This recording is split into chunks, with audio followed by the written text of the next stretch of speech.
Hello అందరికీ. బిట్‌కాయిన్‌లో నేను ఒక ట్రేడ్ తీసుకున్నాను. దాని గురించి బ్రీఫ్‌గా మాట్లాడుకుందాం. ఓకే. అండ్ బీటీసీ చూసినట్టయితే ఓవరాల్‌గా మార్కెట్ అనేది ఫాలో అవుతూనే ఉంది. సో లాస్ట్ మనం ఒక ఇండ్యూస్మెంట్ ఏదైతే ఉందో దాన్ని ఇప్పుడు కొంచెం కలెక్ట్ చేసుకోలేదు. ఎప్పుడైతే ఇక్కడ లిక్విడిటీ స్వీప్ అయిందో, అంటే ప్రీవియస్ స్వింగ్ ఏదైతే ఉందో ఇక్కడ కూడా కిందన స్టాప్ లాస్లు ఉంటాయి కదా. సో లిక్విడిటీ స్వీప్ అయిన తర్వాత నేను మార్కెట్లో ఎంట్రీ తీసుకోవడానికి ప్లాన్ చేశాను. సో వన్స్ ఇక్కడ నుంచి మార్కెట్ రిజెక్షన్ తీసుకుంది అంటే ఎప్పుడైనా ఒక పెద్ద లెగ్ వచ్చిందంటే దానికి రిట్రేస్మెంట్ కూడా వస్తుంది. ఒక ఇంపల్స్ అండ్ రిట్రేస్మెంట్ మూవ్ ఇలాంటివి వస్తూనే ఉంటాయి కదా. సో మార్కెట్లో ఒక లెగ్ అనేది బీరిష్ లెగ్ చాలా స్ట్రెచ్ అయిపోయింది.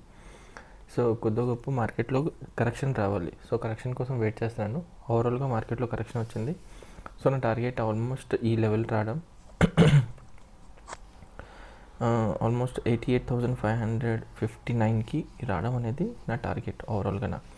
సో నేను లోవర్ టైం ఫ్రేమ్లో వెళ్ళి షిఫ్ట్ అయ్యాను 4 అవర్స్లో. ఫస్ట్ అయితే 4 అవర్స్లో షిఫ్ట్ అయ్యాను. నేను మార్నింగ్ అరౌండ్ ఈ రేంజ్లో ఉన్నాను, 1:30 ఆఫ్టర్నూన్ ఆ టైంకి. సో ఇక్కడ నుంచి నేను అవైలబుల్ ఉన్నప్పుడు నేను ట్రేడ్ ప్లాన్ చేశాను మార్కెట్లో. అండ్ ఫస్ట్ టార్గెట్ అయితే ఇది, అండ్ సెకండ్ టార్గెట్ ఓవరాల్గా ఈ టార్గెట్ పెట్టుకున్నా. సో లోవర్ టైం ఫ్రేమ్లో వెళ్ళి చూపిస్తాను.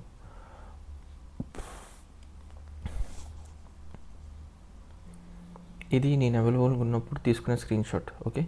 అండ్ మార్కెట్లో ఇది 1 అవర్ టైం ఫ్రేమ్ది. నేను ఇక్కడ ఎంట్రీ తీసుకున్నా అండ్ టార్గెట్ ఇక్కడ పెట్టుకున్నా. ఆల్మోస్ట్ 2600 పాయింట్స్ అనమాట టార్గెట్ అయితే. ఇది ఒకసారి చార్ట్లో కూడా సో ఇదే టైం ఫ్రేమ్లో పెట్టుకునేది. ఎంట్రీ అరౌండ్ ఇక్కడ తీసుకున్నా 2:30 అరౌండ్, ఆల్మోస్ట్ 1:30 2:30 మధ్యలో తీసుకున్నాను. అండ్ ఓవరాల్గా టార్గెట్ అయితే ఇది పెట్టుకున్నా. ఫస్ట్ టార్గెట్ అయితే మనది హిట్ అయింది.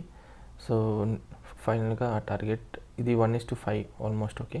సో ఇక్కడే నేను మళ్ళీ ఇంకో స్కాల్ప్ కూడా చేశాను. 15 మినిట్స్లో చూపిస్తాను. సేమ్ అదే అంటే ఆల్రెడీ మనకి హయ్యర్ టైం ఫ్రేమ్లో బయాస్ తెలుసు మార్కెట్లో అనేది ఇక్కడ వరకు రీచ్ అవుతుంది అని చెప్పి. సో నేను క్విక్ స్కాల్ప్ చేశాను. మార్కెట్లో ఆల్రెడీ ఇక్కడ నుంచి టార్గెట్ రీచ్ అయిపోయింది. ఫస్ట్ టార్గెట్ రీచ్ అయిన తర్వాత మళ్ళీ ఎప్పుడైతే రీట్రేస్ అవుతుందో మన లాస్ట్ పుల్ బ్యాక్ ఏదైతే ఉందో ఇది ఒక ఇండ్యూస్మెంట్ బయింగ్ సైడ్ కదా. ప్రతిసారి ఇది హయ్యర్ అయ్యి ఇది హయ్యర్లో, ఇది హయ్యర్ అయ్యి ఇది హయ్యర్లో. సో మళ్ళీ ఎక్స్ట్రీమ్ హయ్యర్లోకి వచ్చిన తర్వాత మార్కెట్ అనేది పుల్ బ్యాక్ స్టార్ట్ చేసింది. సో మార్కెట్లో రిట్రేస్మెంట్ అవుతుందని చెప్పేసి నేను ఆ ఉద్దేశంతో మళ్ళీ ఈ హై బ్రేక్ చేయడానికి అనేది టార్గెట్ పెట్టుకున్నా. ఓవరాల్ టార్గెట్ అయితే ఇదే, బట్ ఒక క్విక్ స్కాల్ప్ చేయడానికి మాత్రమే నేను ఇది ఒక చిన్న ట్రేడ్ తీసుకున్నా. ఇది కూడా ఆల్మోస్ట్ 1:5 ఇదే. సో 2 టార్గెట్లు హిట్ అయిపోయింది. సో ఓవరాల్గా ఇప్పుడు మార్కెట్లో కొద్దిగా వాల్యూమ్ తక్కువ కాబట్టి మార్నింగ్ మండే కదా, మార్నింగ్ ఓపెన్ అయ్యేసరికి మనకి టార్గెట్ అనేది ఇక్కడ రీచ్ అయిన తర్వాత మార్కెట్లో ఇన్ కేస్ ఏదైనా ఫెయిల్యూర్ అయితే, అంటే ఒక హైయర్లో బ్రేక్ అయ్యి చేంజ్ ఆఫ్ రేట్ అయినట్టయితే మళ్ళీ మనం అక్కడి నుంచి రిట్రేస్ చేస్తాం కింద వరకుని. అండ్ మన టార్గెట్ ఏమవుతుంది, ఫస్ట్ అయితే ఈ లో బ్రేక్ చేయడం ఫస్ట్ అవుతుంది. అండ్ ఫైనల్గా మనం 74,000 లెవెల్కి తీసుకురావడం అనేది ఫైనల్ టార్గెట్ అవుతుంది. బట్ ఏది జరగాలన్నా మన ఈ లెవెల్ ఫేర్ వాల్యూ ఏరియా ఉంది కదా, ఇక్కడికి వచ్చిన తర్వాత మనం లోవర్ టైం ఫ్రేమ్లో చేంజ్ ఆఫ్ రేట్ అయితే మనకి ఒక మంచి ఆపర్చునిటీ అనమాట.